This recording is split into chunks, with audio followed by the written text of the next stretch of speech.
I definitely look forward to, having people give me feedback on how impacted your lives has been, because I literally poured a lot of hours. So it starts here, you and God. And I'd like to read an excerpt from this. It says, right here, if you can see where my finger is pointing, it says, "But a natural man does not accept the things of the Spirit of God, for they are foolishness to him."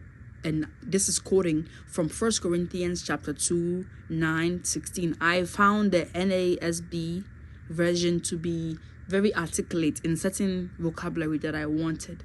"But a natural man does not accept the things of the Spirit of God, for they are foolishness to him, and he can't understand them, because they are spiritually appraised." So these things that are spiritually appraised are normally too high for our simple human heart and our simple human logic to want to give ourselves into. But then it goes on to say, "But he," which is the he or she, which is someone that is looking to know God personally, "but he who is spiritual, appraises all things, yet he himself is apprised by no one. For who has known the mind of the Lord, that he will instruct him?" But we have the mind of Christ. So an aspect of knowing God for yourself is letting go of your own mind and learning to pick up that mind. And there's more juicy details on how to do that in this chapter.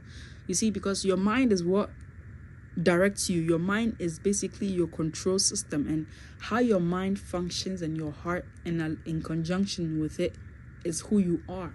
So in order to know someone outside of who you are, someone whose nature is not the same as you, you definitely have to let go of your own mind. Now, I will definitely be going back to my chapter titles here so I can tell you all about the third aspect. Now, there are so many. It was so hard to pick from this caliber of material, but I just had to give people, teasers for my bookworms who would like a sample. This is like a sample for you to just test it out, to hear it being read, to hear, my author's perspective, and to hear, as a writer, what I have to say about my material. So let's get going. Please feel free to leave reviews. Please feel free to search up my name on Amazon, ebooks, Barnes and Noble. You can even go in person and just find my material, read it, and receive your own understanding from what you've read, and not just take my word from it. All right, so the next aspect that I like to tackle, actually it's so hard to choose, but let me choose from part 2. So my manuscript is broken down to 2 sections.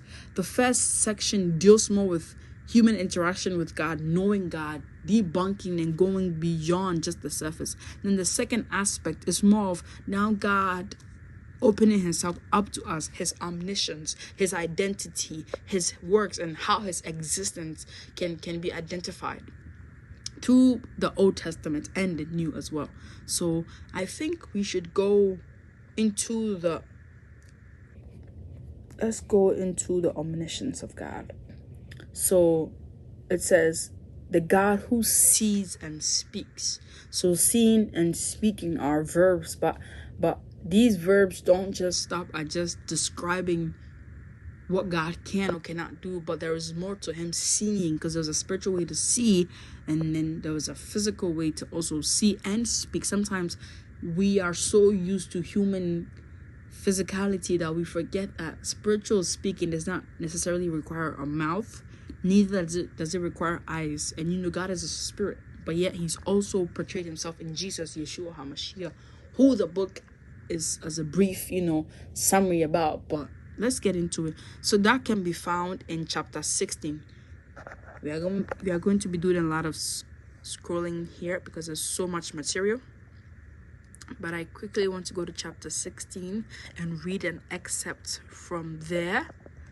And then after we read an excerpt, 14, I'm not so far off. I'm not so far off. Let's see. 15, God in Action. That's also a great chapter. And let's see here. Bingo. Chapter 16. An excerpt that I would... First, let's define what omniscience is, because a lot of people use omnipresent, omniscience, omnipotent, and it's hard to sometimes grasp how much of it actually really is worth, I guess, pondering on. So what is omniscience? Omniscience refers to God's ability to know everything, and the fact that God sees everything is a part of God knowing everything. So his eyes are able to see, therefore he knows. But these are not physical eyes, because God exists outside the boundaries of physicality. So just to keep that in mind. And then I go on to expand upon that thought by saying each aspect of God, which is the Trinitarian aspect, the Father, Jesus, and the Holy Spirit, is omniscient. I use the word is because it is not a past tense. We always say the God that was and is to come. So he is a present God, an in-present God, which means that he's constantly in the moment. And now that we've described and kind of gotten a simple understanding of omniscience, let's dive deep into some of the things that I cover about his omniscience. So it says, you have searched me, Lord, and you know me. You know when I sit and when I rise.